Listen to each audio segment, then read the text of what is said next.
A ver chicos, escúchenme, vamos a hacer la prueba de esta forma y si no vamos a cambiar al tema entero, para dar un grupo, uno es del 1A y otro del grupo 1B.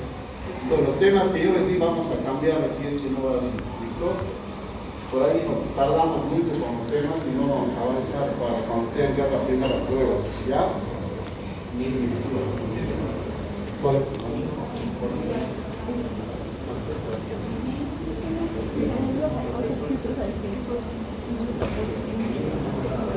Ya he visto.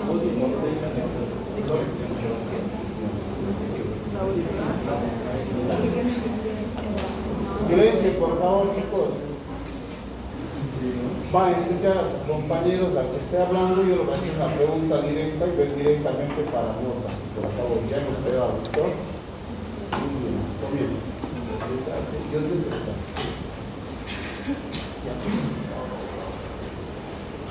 A lo largo de la historia han pasado sucesos que hay que tomar importancia. Si yo les muestro esta imagen y les digo que es la causante de muertes a gran escala, de que puede generar sangrado, perforaciones de tejidos, de órganos, ¿ustedes me creerían? Esa es la pregunta que nos tenemos que hacer al ver a esta imagen. Por eso, el fin de esta exposición es poder hablar acerca de un tema. El tema que vamos a avanzar ahora va a ser ameliasis. ¿Qué es lo que queremos lograr con esto? Es que primero entendamos la historia. ¿Por qué la historia? Porque es importante, porque hay que entrar en esto. Porque hay un dicho que dice que aquel ser humano que no conoce su pasado tiende a cometer los mismos errores en el futuro. Así que ahora vamos a empezar con esto. A lo largo de la historia podemos ver que aquí genera Hipócrates, alrededor del siglo V a.C. ¿Por qué he puesto esto?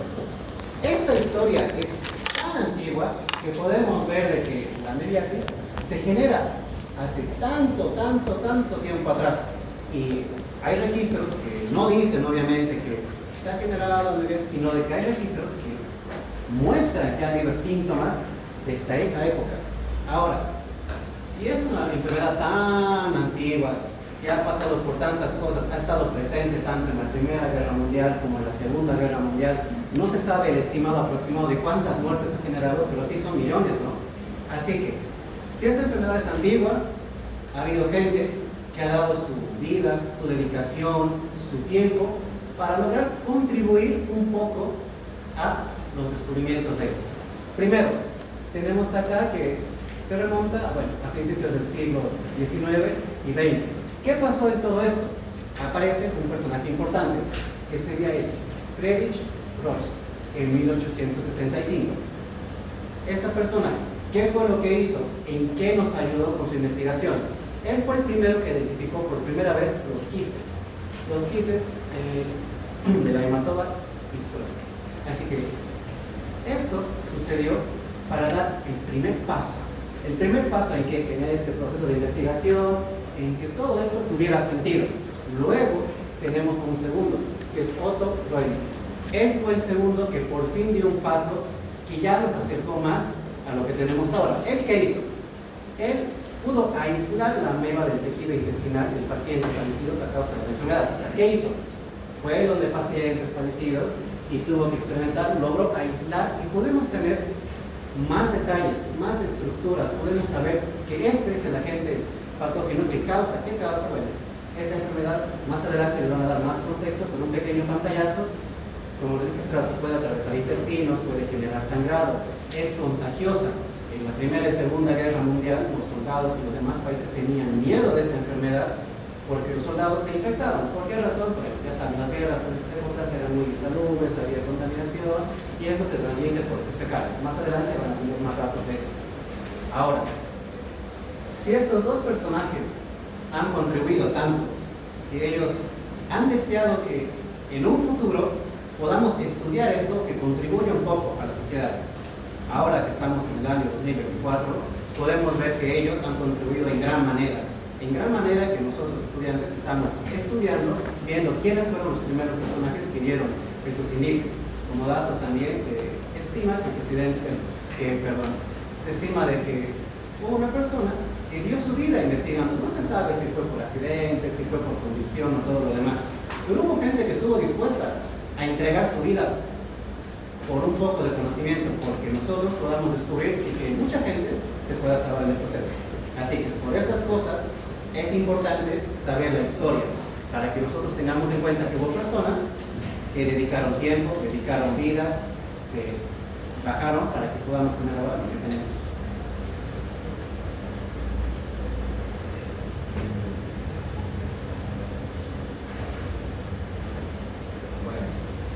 Ahora vamos a hablar sobre lo que es el agente biológico de la meiosis. Esta va a ser la ameba histolítica. La ameba histolítica podríamos decir que es un organismo unicelular, pertenece al reino protista y por su movimiento se clasifica como un isópodo, es decir, aquellos que emiten pseudópodos para poder moverse. También podemos decir que es un tipo de ameba comensalista y se la considera la única de su especie que puede producir enfermedad. También hay que aclarar que existe cierta confusión con otro tipo de ameba, la cual es la ameba dispar, ya que ambas pueden causar quistes en la luz del colon, pero solo es la ameba histolítica la que puede perforar lo que es la mucosa y causar ulceraciones. La misma también va a tener sus dos formas, la cual es su forma trofozoita y su forma con quiste. Bueno, comenzando por la forma trofozoita. Podemos ver aquí dos imágenes. Podemos ver que mide de 20 a 40 micras de diámetro, tiene una forma irregular, cuenta con un exoplasma y un endoplasma. Bueno, el exoplasma principalmente va a tener la función de darle movilidad a esta célula, ya que se va a imaginar para crear lo que es el pseudópodo, que podemos ver aquí, lo cual es una imaginación del exoplasma. También podemos ver el endoplasma, que se encarga de proteger al núcleo y va a estar lleno de vacuolas. También podemos ver aquí al núcleo, el cual tiene una tensión algo presionada. Y podemos ver que la cromatina se encuentra en el interior de la cápsula del núcleo, mientras que el acrosoma se va a encontrar compactado en el centro del núcleo, que es el puntito que está en medio. También para darnos cuenta, digamos, si es una ameba histolítica o una ameba dispar, tenemos la siguiente imagen. Aquí podemos ver un montón de puntos en el citoplasma. Estos puntos van a ser lo que son eritrocitos, ya que de cierta manera los eritrocitos se encuentran atraídos ante la ameba y al ser atraídos son fagocitados por esta y terminan dentro del citoplasma. Esta es una forma de diferenciar entre la dispar, ya que la ameba dispar nunca va a tener eritrocitos dentro de ella. Bueno, ahora con la forma quística. La forma quística va a ser la forma de resistencia, ya que a través de ella nos vamos a infectar por vía oral. Va a medir de 10 a 20 micras de diámetro y va a tener una forma redondeada u ovoidal. También va a tener una cápsula de quitina. ¿Para qué es esta cápsula de quitina? Bueno, el quiste tiene que ser muy resistente, ya que se va a encontrar tanto en el ambiente externo, en las heces fecales, y también tiene que soportar el pH ácido que hay en el estómago, por el cual tiene que pasar para llegar al intestino. También podemos ver que es tetranucleado. Ahora aquí tenemos una imagen de un quiste que tiene dos núcleos. Este se va a encontrar en su fase prequística, es decir, es un quiste inmaduro. También podemos ver aquí una vacuola de glucógeno y aquí también otro quiste maduro. Y aquí abajo vamos a poder ver lo que ya es un quiste maduro, ya que podemos observar los 4 núcleos.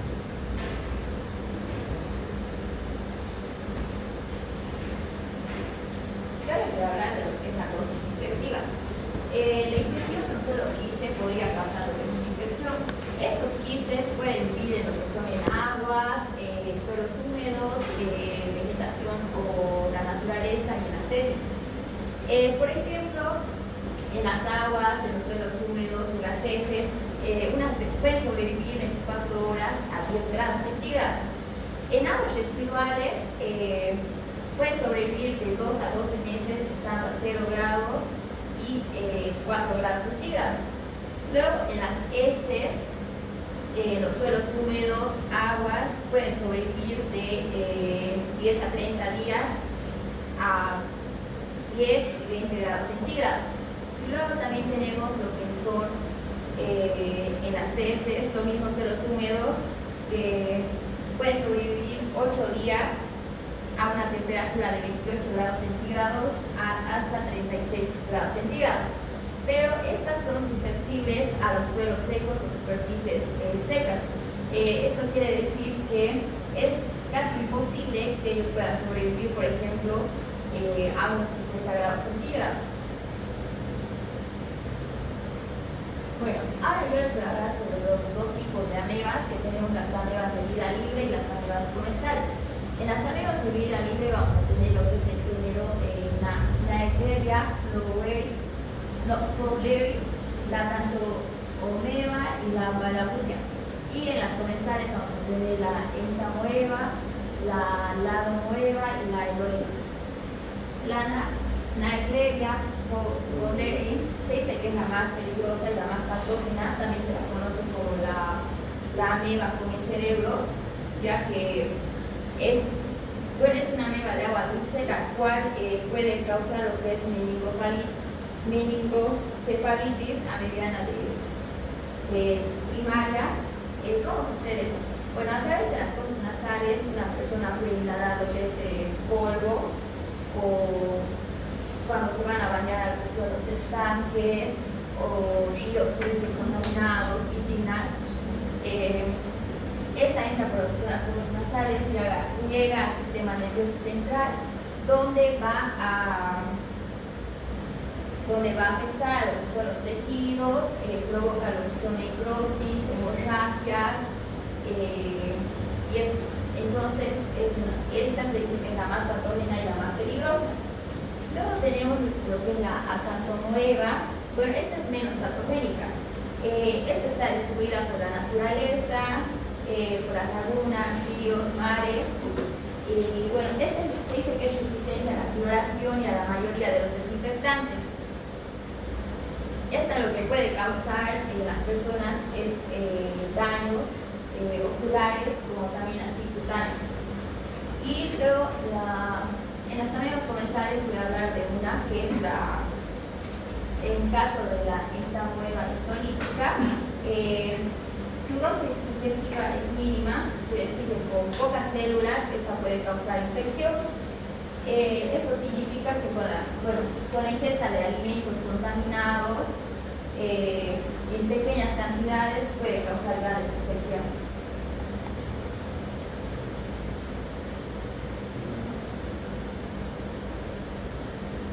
Bueno, vamos a continuar con el ciclo biológico. Dame un momento. Antes que sí, yo siento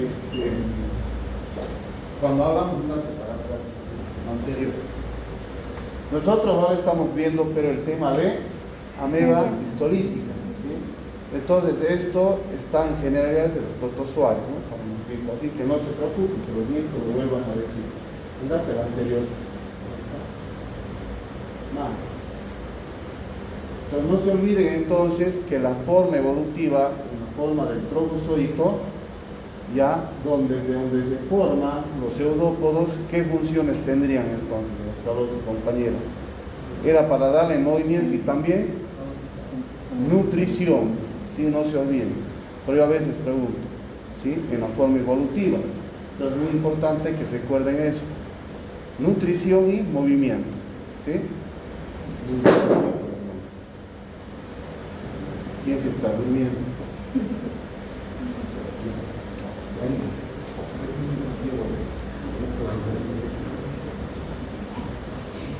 Sí. Bueno, continuamos con el ciclo biológico. En el ciclo biológico nos dice que los quistes van a ser capaces de resistir o sobrevivir a las condiciones medioambientales cuales sean, por varias semanas o varios meses.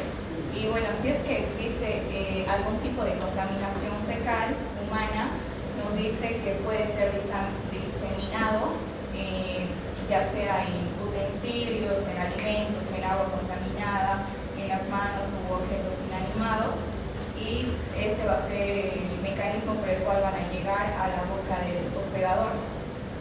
Después de la ingesta de este quiste, nos dice que prácticamente llegan solo los que han resistido a la acidez gástrica, y por el jugo gástrico es que su pared del quiste se llega a reblandecer. Entonces los que han resistido llegan hasta el intestino delgado, donde se va a llevar a cabo el desenquistamiento, que va a ser prácticamente de ser un volverse un trofozoito. Cada quiste tetranucleado va a dar 8 trofozoitos. Y bueno, cuando el quiste se encuentra en el organismo, nos dice que va a llegar a vivir o alojarse en la parte del colon, especialmente en el ciego y en el recto sigmoideo, y van a estar por encima de las glándulas de Liverpool, invadiendo toda la mucosa gástrica, y pueden llegar a producir distintos tipos de lesiones, desde las más superficiales hasta las más extensas, porque se van a ir proliferando hasta la parte de órganos, de distintas estructuras, y van a causar, eso a través de los vasos sanguíneos.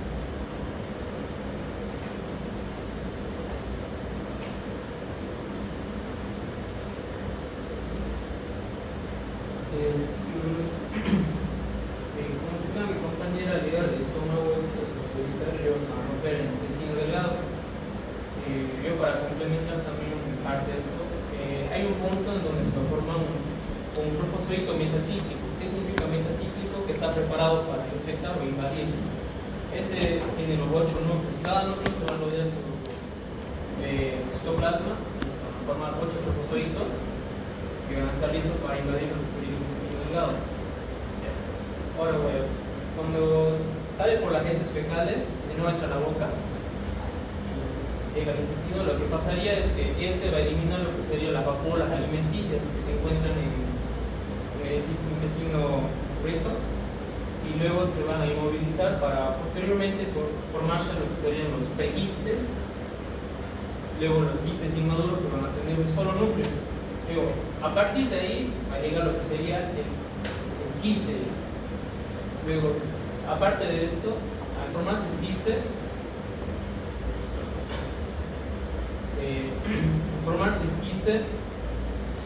lo que va a hacer es va a llegar de nuevo a lo que sería al intestino grueso, se va a meter a través de las pintas del Liverpool. Se va a proliferar, ya que tiene el ambiente que necesita, en realidad, un ambiente cálido, húmedo, con todos los alimentos, porque esto es lo que hacen es invadir lo que sería y atacar a las células parietales para posteriormente penetrarlas y tomar su lugar y posteriormente alimentarse.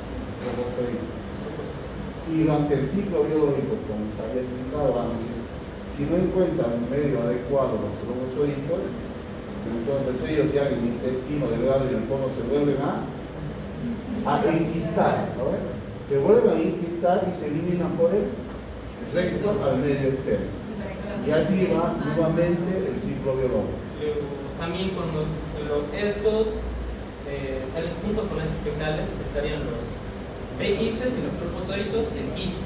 Aquí, ¿qué pasaría? Los dos primeros, el prequiste con los trofozoitos, se eliminarían por completo porque no aguantarían lo que sería el ambiente exterior, ya que el quiste es el más resistente de todos. Lo que va a hacer, se va a diseminar con el agua, la mano o alimentos. Y posteriormente puede llegar a los alimentos, ya que puede usar el agua contaminada, o también puede agarrarse la boca o agarrar los alimentos con las manos sucias, y así posteriormente va a seguir lo que sería su ciclo biológico. ¿Cuál es tu apellido? Ya. ¿Y tú, la compañera? ¿Apellido? Continúa. Aquí veo tu parte de secreto. Yo he explicado desde acá. ¿Ha terminado de explicar? Ha terminado de explicar, ¿no? Eso es lo que yo les decía sobre cuando se disemina en el agua, ya que estos van a ser junto con ese pecado. Pero ¿por qué sería la pregunta también? Porque el cuerpo, al tener los síntomas de la diarrea, por sangre, eso van a comenzar a eliminarlos. También por las posteriores recetas que le dan los médicos. Aquí lo que pasa es que se disemina en el agua y el quiste es el único que el quiste va a ser el único que va a estar vivo, porque es el más resistente de todo por su pared. Posteriormente, aquí lo que va a hacer la persona, o mayormente A ver, ¿qué está haciendo en el número 1? está Cocinando. consumiendo alimentos contaminados. Y el 2. Entonces, Recomiendo. La señora en el 1 está preparando los alimentos con mala higiene. bajo medidas higiénicas deficitarias, ¿no? Pero Sí. están las moscas, igual que cuando salen los programas de los hindúes preparando, que las vacas van a comer la mano un poquito y no les dejan hacer nada, ¿no? Luego el número 2 está consumiendo. está consumiendo estos alimentos. ¿Y qué pasa en el 3A y en el 3B? Ahí nos explican. Entonces, es donde decía que la ingres al estómago, a la boca, al estómago, el intestino grueso y es defecado. Y se pasa al 4, que es donde va a eliminar al medio exterior del señor, ¿no? Sí. ¿Y qué pasa en el 3B? Y entonces presenta lo que serían los síntomas o dolores como tal. Entonces ahí se provoca la enfermedad. ¿Se dan cuenta, chicos? Muy bien. Y en el 5, de lo que has hablado, los quistes que ha eliminado el hueso, ¿no? Muy bien. Y en el 6, Utiliza el agua para cambiar sus alimentos. esa agua contaminada, la gente en el campo utiliza para el riego de sus verduras y hortalizas, ¿no? Y esas mismas verduras después las recoge y las lleva al mercado para el consumo, ¿no? Y la venta. Muy bien, ya. Vení, Valentina. Bueno, ahora vamos a hablar un poco de lo que es la patología. Vamos a tener lo que es la prevalencia de la eristolítica y la erispar.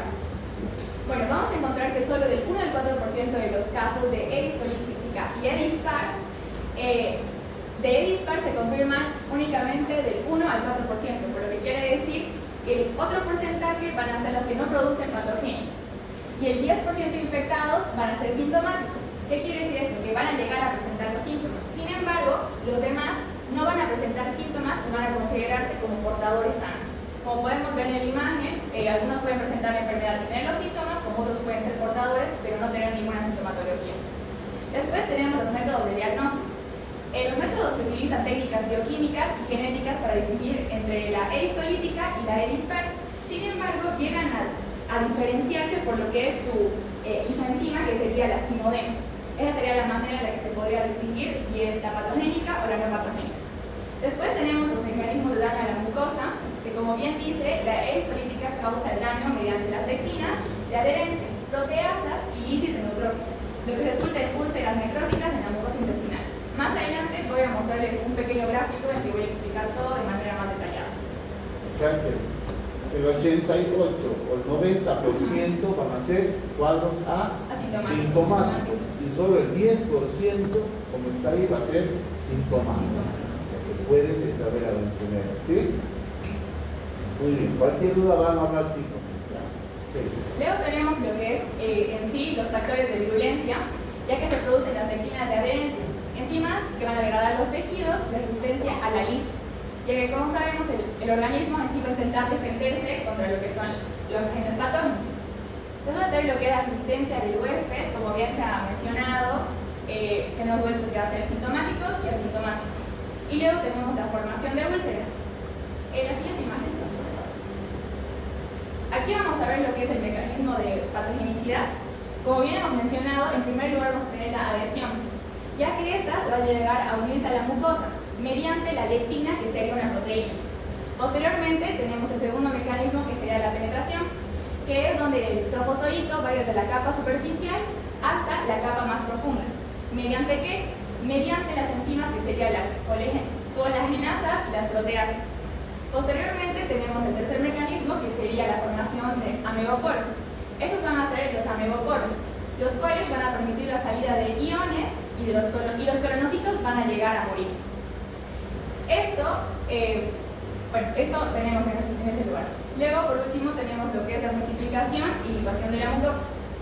Bueno, cuando ya se destruyen las enzimas mediante la hialuronidasa y la gelatinasa, se va a llegar a formar la úlcera, conocida como la úlcera de botón. Anterior imagen. Aquí podemos ver cómo son las formaciones de úlceras, se llaman úlceras en botón, ya que pueden verse de esta manera. Úlceras en botón de camisa. Botón de camisa. En el libro, anoten eso, por si acaso, no voy a decir que voy a preguntar, pero por ahí sí. Aquí pueden apreciar cómo son las úlceras de botón de camisa. Eso es todo. Aquí en la colonoscopia, ¿no? Sí, aquí en la colonoscopia podemos apreciar lo que son las úlceras. La siguiente. Sí. Bueno, A ver, perdón. Antes que comience, los mecanismos de patogenicidad, hay humorales y no humorales.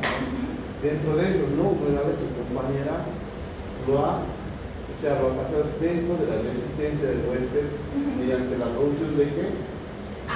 Del ácido Exacto. clorhídrico, ¿no? De los jugos gástricos. Sí. El ácido. También tenemos a lo que es la inmunoglobulina IgA, y lo que esta va a hacer producir los ácidos para que no lleguen a adherirse en sí los trofosólitos y no lleguen a causar en sí la infección del huésped, y de igual manera por la acción enzimática, por la acción de enzimas pancreáticas. Entonces la IgA en el diagnóstico, cuando pidan un examen serológico, le lleva a estar elevado. ¿No? Van a hablar de esto. Ahora sí, van. bueno chicos, ahora yo quiero hablarles de inmunidad. Como deben saber, existen varios mecanismos para responder a la invasión bacteriana. Entre ellos tenemos, por ejemplo, la inmunidad humoral, la defensa no adquirida, la defensa adquirida, y también la inmunidad celular. Y además de la inmunización, que es un agente externo, ¿no? A través de vacunas.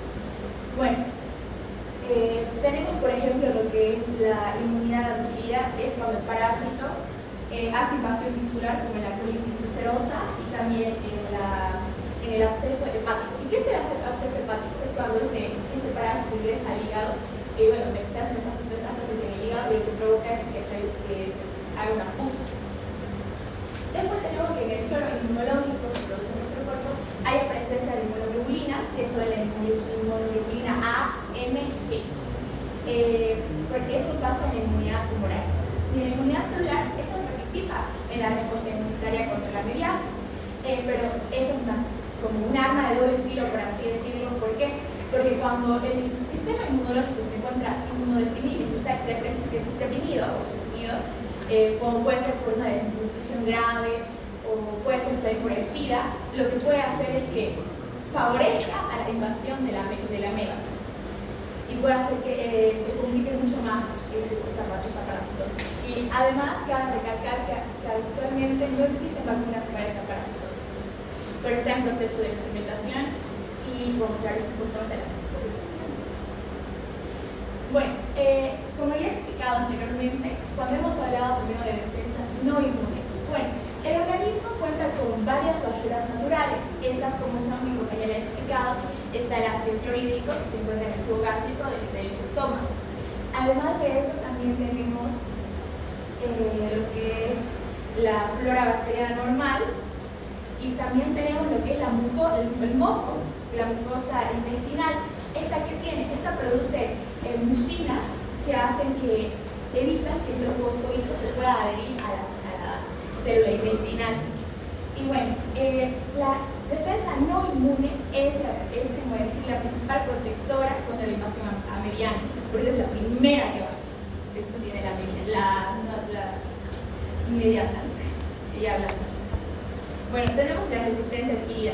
¿Y esto a qué se refiere? Bueno, como dice aquí en la diapositiva, la experiencia clínica y experimental sugiere que los individuos que han experimentado previamente amebiasis intestinal invasiva pueden presentar una menor frecuencia de recurrencia de la enfermedad. Es decir, por ejemplo, yo he tenido un absceso hepático por amebiasis. Entonces, ¿qué puede ser? Que posiblemente mi cuerpo ya reconoce al parásito, es decir, que es casi improbable o con menor frecuencia de que yo pueda volver a adquirir esta enfermedad o pueda adquirir una forma grave. También lo que sería la amebiasis intestinal invasiva. Sí, se forman anticuerpos. Después tenemos lo que es la inmunidad humoral. La inmunidad humoral, la invasión tisular de la endomoeba histolítica estimula una respuesta inmunológica caracterizada por el aumento de anticuerpos IgG, IgA y IgM.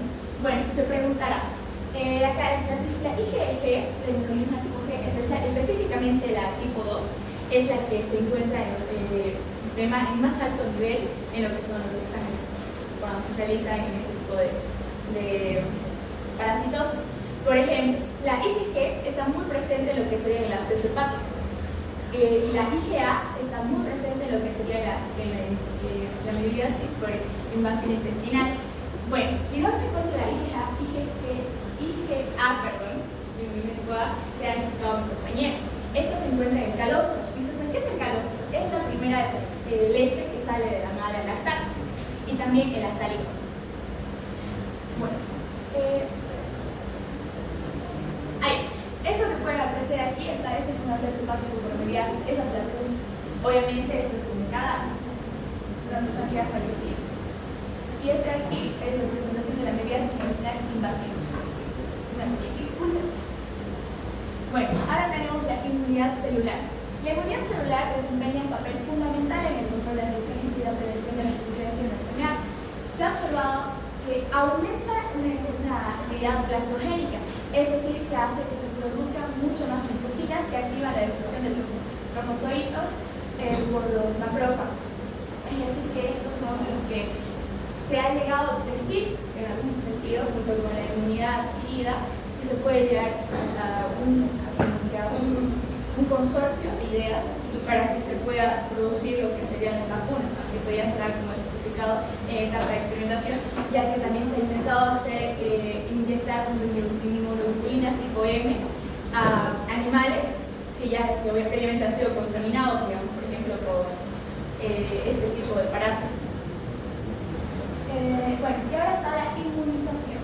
Los experimentos en animales, como hemos explicado, han demostrado que la inyección de cultivos vivos y extractos vivos del parásito protege contra cepas virulentas de entomoebas histolíticas. La observación clínica de posible inmunización por mediasis hepática previa en pacientes que han experimentado un virus hepático a medida que tiene el interés de desarrollo de la vacuna contra la mediasis.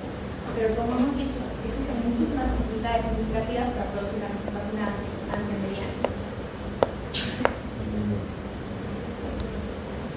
Así que este video es un video que dura. Este es un video del proceso de Ahí se está esquistando el trombocito, ¿no? Con 4 núcleos que después son 8. Y se liberan 8 trombozoides. Este trombozoito está yendo por la mucosa intestinal sobre la vellosidad. Ahora ven.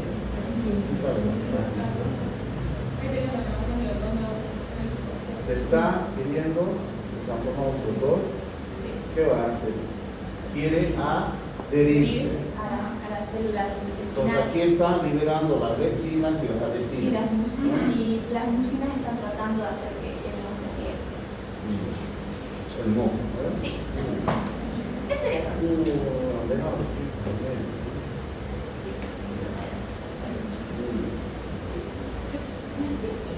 Patologías. Tomen asiento primero.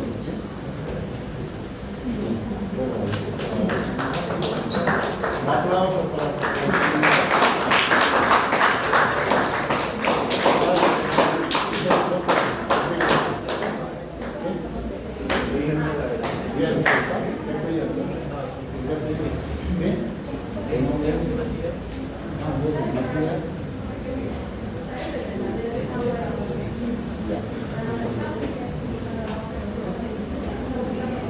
¿Con 7 ustedes? ¿Qué momento han sido 7? ¿Ya? Muy bien, chicos. ¿Han entendido esta primera parte o hay alguna duda?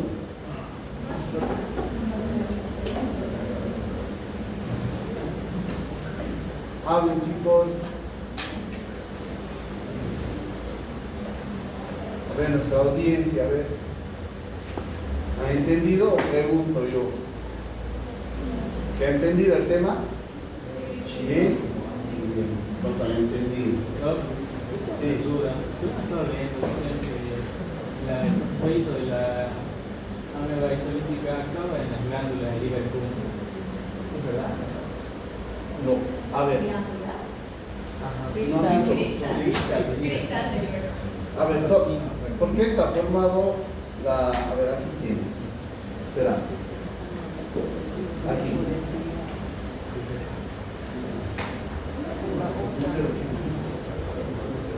¿Qué ha hecho su compañero? Cuando llegaba el trombozoito a nivel del epitelio intestinal, ¿qué será esto? Un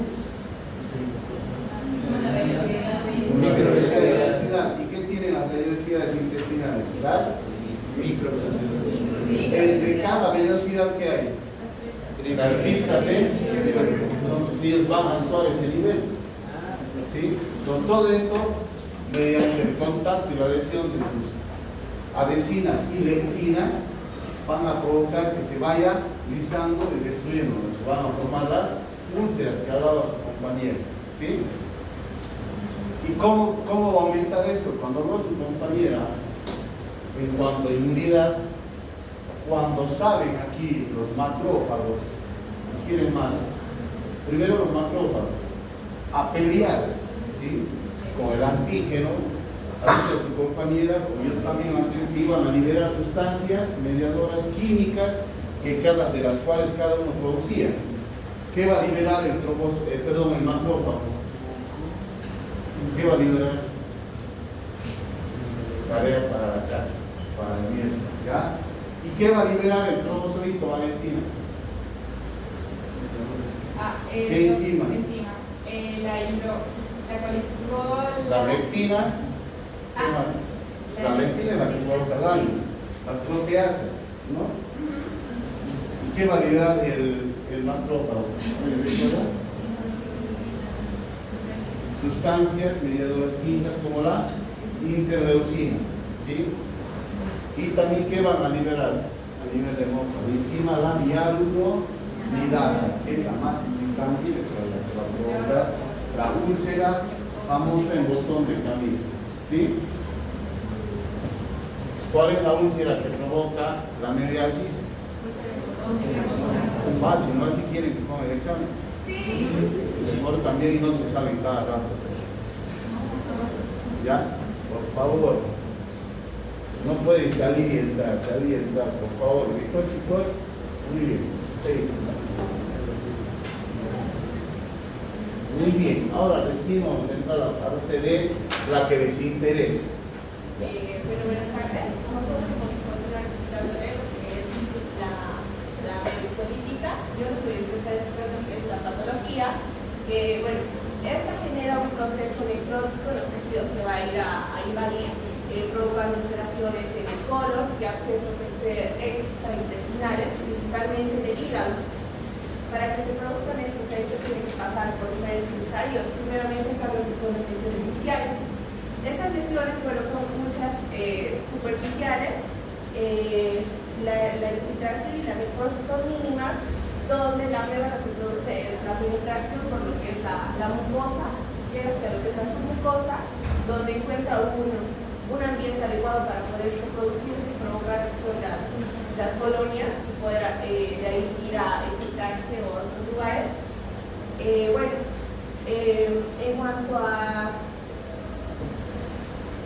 a las lesiones, en cuanto a la ubicación de dónde se van a dar, realmente, como bien decían mis compañeros, se va a dar en lo que es el intestino grueso, predominantemente en la región de lo que va a ser iliocecal, sigmoides y también en el recto. Como podemos observar aquí, es una úlcera en botón de camisa, la cual tiene un fondo amplio, el cual es necrótico, y un orificio pequeño de entrada, y esa es lo que se le denomina úlcera en botón de camisa. En cuanto,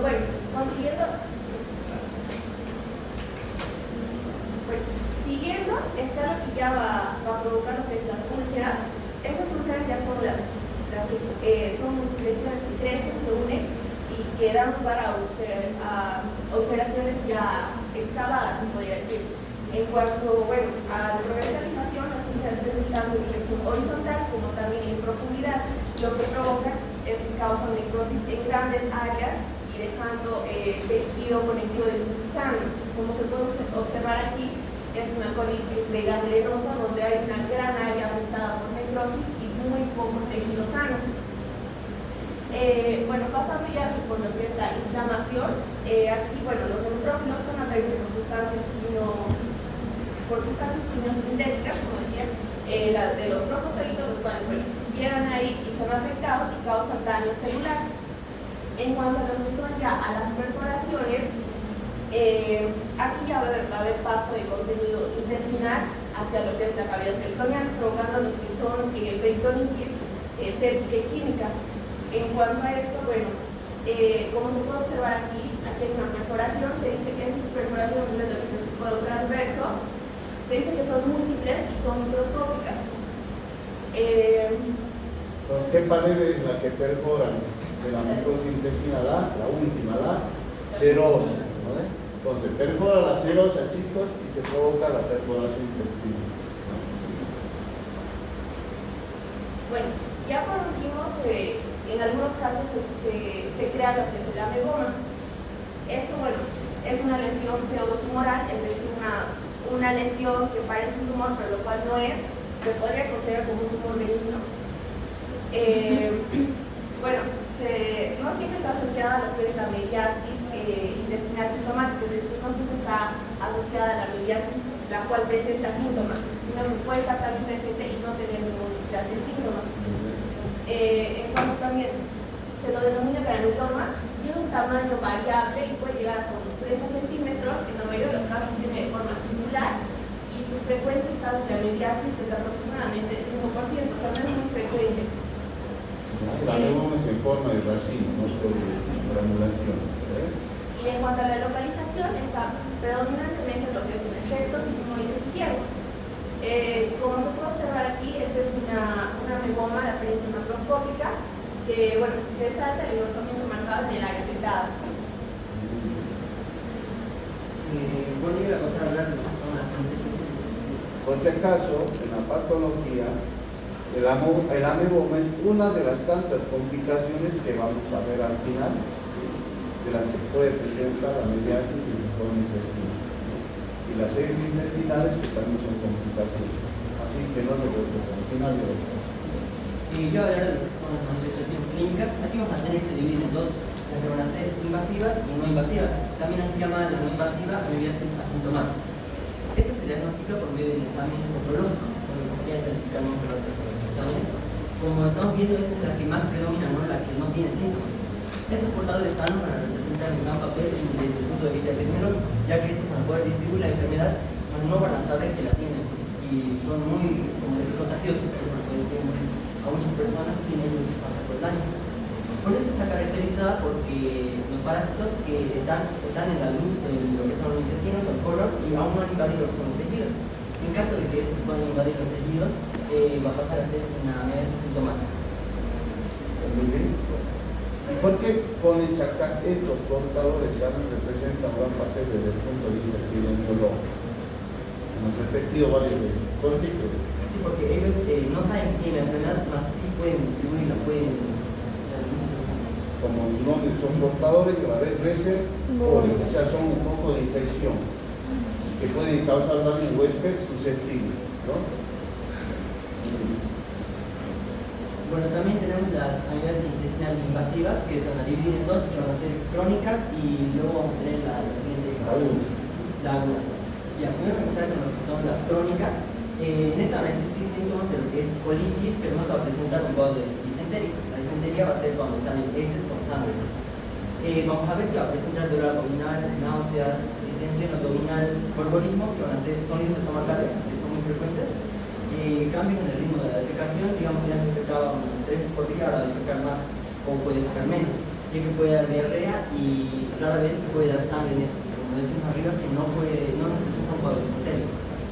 Existen periodos de estreñimiento. En este periodo de estreñimiento, si se hace un examen en este periodo, vamos a encontrar quistes en las heces fecales, mientras que si lo hacemos en el periodo de la heces líquida, vamos a encontrar trofozoides. El material fecal puede variar su consistencia, puede ser pastoso, blando, diferente a lo que era antes, ¿no? La persona estaba haciendo. Entonces no se olviden que en la forma crónica, entonces va a haber dolor abdominal por ahí de baja intensidad y va a haber alternancias en el ritmo evacuatorio, ¿no? El paciente puede estar estítico, estreñido, o también puede tener periodos de eliminación de las heces líquidas o semilíquidas. Cuando su compañero habla de distensión abdominal es cuando uno dice el abdomen está distendido, está bombado, ¿sí? Estoy como tambor apache, dicen, como para reventar. Y los gorgorismos son los aumentos de los fluidos hidroaéreos, como cuando ustedes escuchan como si fuera una caldera hirviendo por dentro, ¿sí? Lleno de burbujas. Ese es el gorgorismo. El dolorismo no es más que cuando se presenta la aceleración del tránsito intestinal. ¿Sí? Muy bien. Bueno, y continuamos a tener la amibiasis aguda o colitis amibiada disentérica. Este principal síntoma es un gran número de evacuaciones al día. Intestinales al principio son abundantes y blandas y luego en menor volumen con moco y sangre. Bueno, con el moco y sangre ya vamos a ver que con la disentería. El paciente va a presentar pupo y tenesmo. El pupo es cuando el paciente hace fuerza excesiva para atacar, digamos, las heces fecales, y el tenesmo va a ser cuando el paciente ya ha evacuado todo, o sea que la defecación va a ser infructuosa, o sea que no va a poder lograr sacar nada. Y se va a producir el esputo, que va a ser en realidad moco y sangre al evacuar. La evacuación va a provocar sensación de dolor y desgarramiento. En este caso el paciente va a evacuar de entre unas 3 a 6 veces o más.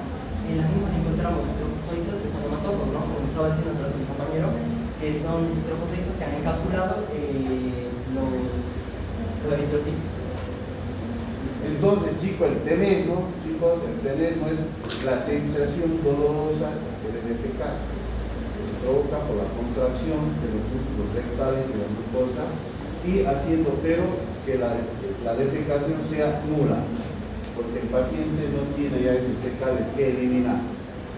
Y el pujo es cuando hay la sensación de querer hacer la defecación, pero no hace nada al final, pero no hay dolor, sensación de pujo. Pero el tenesmo sí hay dolor, esa es la única diferencia, ¿ya? Y luego vamos a pasar con la colitis amibiana fulminante. Bueno, en esta los síntomas se van a masificar, ¿no? En comparación con las anteriores, es una amibiasis hiperaguda, ya que los síntomas están masificados y gangrenosos. Su sintomatología más intensa va a presentar dolor abdominal, al tacto, debe presentar mucha diarrea, también va a hablar de tenesmo, vómito, anorexia y enflaquecimiento. Con frecuencia infecciones bacterianas, o sea, como bacterias oportunistas, que van a venir a sobreagregarse encima de lo que ya tenemos la amibiasis fulminante. Se va a presentar un aumento de la sensibilidad abdominal del colon. Se dice que al presionar el medio que presione va a sentir mucho dolor el paciente. Vamos a tener el colon distendido y blando, a esto se le llama aerocolia, que puede ser extendido también por aire. Vamos a tener una atonía o una hipotonía del esfínter anal. Como estaba diciendo, que el esfínter puede estar muy relajado o puede estar muy comprimido, contraído, en el 80% de los casos. El riesgo de un choque hemodinámico y perforación. En este caso, lo que puede pasar es que al haber una perforación, las heces fecales salgan a lo que es el peritoneo lo envuelva y tener la muerte. O sea, se viene a provocar una peritonitis abdominal, ¿no? Entonces ahí sí el dolor, el paciente está muy álgido, grita de dolor y el abdomen está rígido, ya no distendido, rígido como un diente de tabla, ¿sí? Pero no deja que le ponga con la mano, te quiere pegar. Vos basta que baja, duele, grita. ¿Sí? Entonces eso quiere decir que hay una irritación peritoneal, chicos, ya ha habido perforación. Y no le va a calmar el dolor con nada, solo con la cirugía a ese paciente.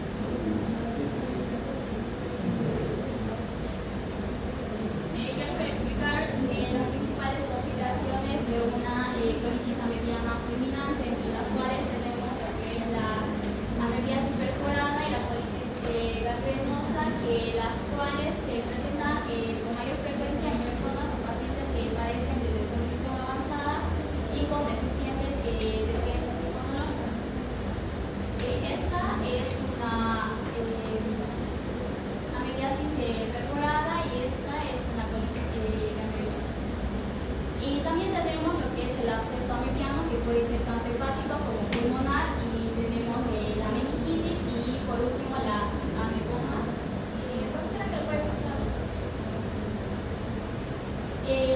Esto sería una ameboma, la cual se dice que se manifiesta principalmente como una masa dolorosa, palpable, de tamaño variable y que se localiza con mayor frecuencia. Se localiza con mayor frecuencia en lo que es el ciego, esmoides y el recto. Estas son las principales complicaciones de una colitis amibiana fulminante. Qué linda las fotos. O sea, hay una colitis necrotizante, ¿no? cambian de coloración. ¿Han visto la mucosa cómo cambia de coloración? La mucosa intestinal generalmente es de color rosado, rosadita clara. Miren aquí cómo está el mismo color, ¿o no? Y hay focos de necrosis, ¿ya? Y de material de fibrina, que es la pus, que es la secreción que hablaba su compañera, ¿sí? Y aquí miren, aquí hay una camisa, perdón, una úlcera en el botón de camisa. ¿Ven cómo se extiende horizontalmente y en profundidad? ¿No? Casi digo de sí. Y aquí, chicos, ven acá esta parte. En esta zona ya la mucosa está a punto de perforarse. Entonces aquí es un problema para el gastroenterólogo, porque él mismo, como el colonoscopio, puede terminar de perforar. Nos ha pasado en el hospital, justo de un paciente que era por una trombosis, y era muy difícil penetrar, y empezamos, cuando vio, se perforó la mucosa intestinal y tuvieron que entrar al quirófano de emergencia para poder salvar la vida. Igual tenía que ir a cirugía del paciente. Igual tenía que ir a porque salvo el ser humano, pero yo también, porque ¿qué va a decir los familiares? Pues tienen que operarse porque está mal el colon, está necrosado y se va a perforar. Ponemos sonda y aquí lo. Muy bien.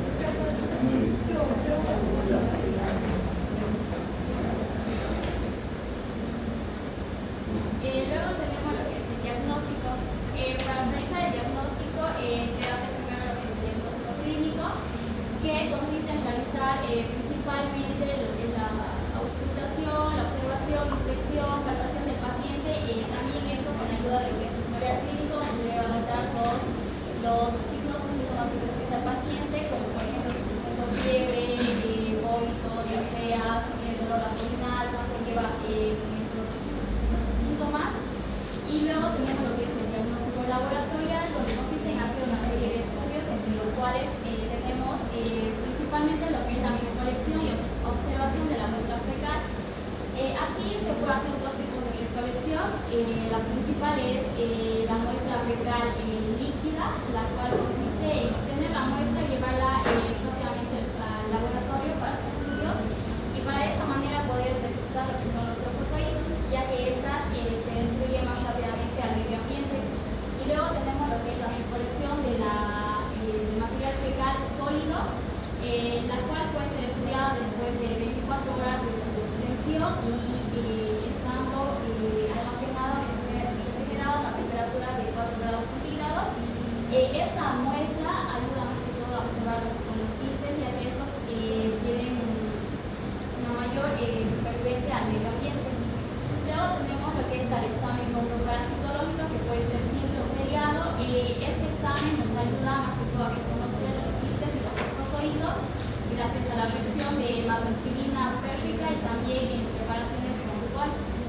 Se dice que se debe hacer como unos 3 estudios en un rango o un periodo de 10 días para tener una mayor probabilidad de unos 85 a 95% de mejorar la detección de los parásitos. Luego también se puede optar por lo que son los exámenes más avanzados, entre los cuales tenemos la biopsia, la cual consiste en realizar cortes histológicos de las úlceras para identificar lo que es una mueva histolítica con la coloración de lo que es la hematoxilina eosina. Se dice que también la biopsia es considerada un método micronómico, la cual ayuda a diferenciar lo que son las amebas, los histocitos y los tejidos. Se dice que también para realizar todo este proceso de lo que es la biopsia ayuda a lo que es el método de la colonoscopia. Luego tenemos lo que son las pruebas inmunológicas, que principalmente son la de ELISA y el PCR. En el libro nos habla que se utiliza lo que es la adesina indivisible por la galactosa, que esta ayuda a la detección de lo que son los anticuerpos policlonales, monegos o monoclonales, que estos van a ayudar a la realización de la prueba de ELISA en material fecal para por la mediante la cual se va a poder detectar lo que son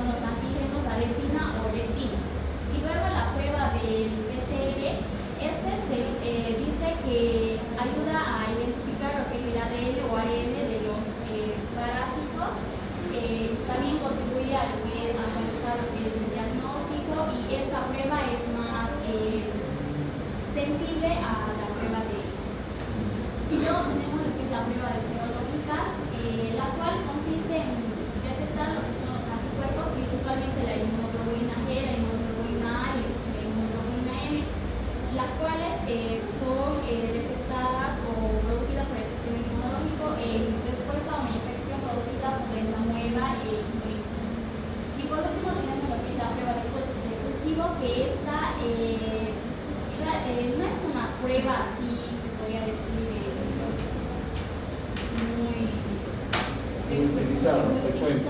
Frecuente.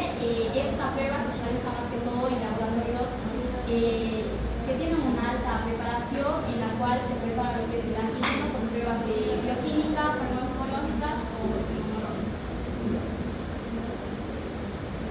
Muy bien, entonces en cuanto al diagnóstico, es muy importante, como decía su compañera, la parte clínica, ¿no? Hablamos. La clínica tendrá que ver la anamnesis, ¿no? Y la enfermedad actual del paciente. Ya en la enfermedad actual ustedes tendrán que ir a hacer la inspección, la observación, la palpación y la auscultación, ¿no? Luego de ahí recién inicia la parte laboratorial. Como han visto, hay muchas pruebas, pero la que más utilizamos acá es el examen coproparasitológico, serial y simple, pero también podemos hacer el examen en fresco, no se olviden. El examen en fresco de heces fecales es el, ¿recuerdan? Eso vamos a ver en la parte práctica. Que inmediatamente después de la deposición o de realizar la evacuación, ya el paciente, hacia el niño adulto, se tiene que llevar inmediatamente al laboratorio para poder observar, ¿sí? En cambio, el coproparasitológico es simple, tiene que esperar ya la evacuación del niño de las heces fecales y se puede tardar, que si cualquier cosa ya hace en la noche, tiene que estar hasta la mañana y ya no sirve. Por ahí vemos solo los quistes. Son de 4 a 6 horas. Ya cuando es el coproparasitológico seriado, ya les dan el vasito con líquido que es el formol, ¿sí? Entonces en ese vasito con líquido se ponen, dependiendo del laboratorio o del médico, puede ser 3, 5 días o 10 días, como dice su compañero, dependiendo del laboratorio y del médico que dé la orden, ¿sí? Entonces ahí también vamos a poder observar solamente quistes para poder diagnosticar. Y si ahora, con esos exámenes, ni el clínico ni el coproparasitológico sale positivo para la histolítica, recién tenemos que pasar a ver estos otros laboratorios que la mayoría de los pacientes les cuesta realizarse. Porque una biopsia, chicos, la única forma de conseguir es mediante un estudio de colonoscopía, ¿sí? Muy bien. Bueno, ahora yo voy a hablar sobre la epidemiología. La mediasis intestinal va a tener mayor prevalencia en las zonas, sobre todo tropicales, donde va a presentar un clima cálido y también mayor humedad. Se va a presentar sobre todo también en países pobres, donde hay una alta contaminación fecal, donde las personas no cuentan con buenas medidas de higiene y tampoco cuentan con los servicios sanitarios. En el caso de los países desarrollados, se presenta cuando un viajero viene de un país subdesarrollado o de una zona endémica, o también cuando una persona toma contacto con otra que ha venido de un país subdesarrollado. También esta mediasis se va a presentar en personas inmunológicamente deficientes y en niños. En el caso de... Bueno, la siguiente. En el caso de la fuente de infección, esta va a ser el hombre. También se puede presentar en animales, pero su incidencia es menor, por lo cual no se toma muy en cuenta. Los transmisores van a ser personas asintomáticas y a medianos crónicos. Esto es porque van a eliminar los quistes a través de sus heces fecales, de modo que la infección va a ser mediante la contaminación fecal a través de manos sucias, tierra, agua o alimentos contaminados. También se puede dar la infección, se dice que tiene mayor tendencia en familias, debido a que algunas de estas se hallan en hacinamiento, por lo tanto hay un contacto íntimo, también porque no van a tener buenas condiciones de higiene y no van a contar con un buen saneamiento en sus casas. Ahora las medidas de prevención van a ser 3. En primer lugar estaría la higiene personal. Esto principalmente debe ser mediante un buen lavado de manos, ya que con una mínima contaminación fecal es que se puede transmitir el parásito. Y principalmente lo deben hacer aquellas personas que manipulan alimentos. En segundo lugar estaría el saneamiento ambiental, donde se busca una adecuada eliminación de esqueletas humanas y también que el agua sea tratada en acueductos, debido a que el quiste puede sobrevivir aunque el agua tenga cloro, pero en cambio, mediante los filtros, este es retenido. Por último, estaría el control. Este va a ser muy difícil en zonas endémicas, ya que lo que se busca es evitar la contaminación fecal. Entonces, el principal objetivo sería la elevación general del nivel de vida, ya que mediante este las personas van a vivir en el lugar mejor, van a tener agua potable, van a tener conocimiento sobre cómo se transmite la enfermedad y también van a tener una adecuada eliminación de sus heces fecales. Un ejemplo serían los países desarrollados, donde ya cuentan con un nivel elevado de vida y por tanto la mediasis es menor. Aquí en nuestro medio, En las zonas rurales, barrios pobres, sobre todo es que hay mayor tendencia. tendremos que mejorar entonces aquí los servicios básicos, ¿no? Saneamiento, agua potable, charlas, para que conozcan, ¿no?, la gente del lugar qué son las parásitos, qué es lo que vamos a hacer nosotros. También otras medidas podrían ser al coste de los alimentos, también lavarlos bien, porque digamos, hay una contaminación en las hortalizas y para evitar que esto se difunda se las tiene que lavar bien. Vamos a quedar ahí.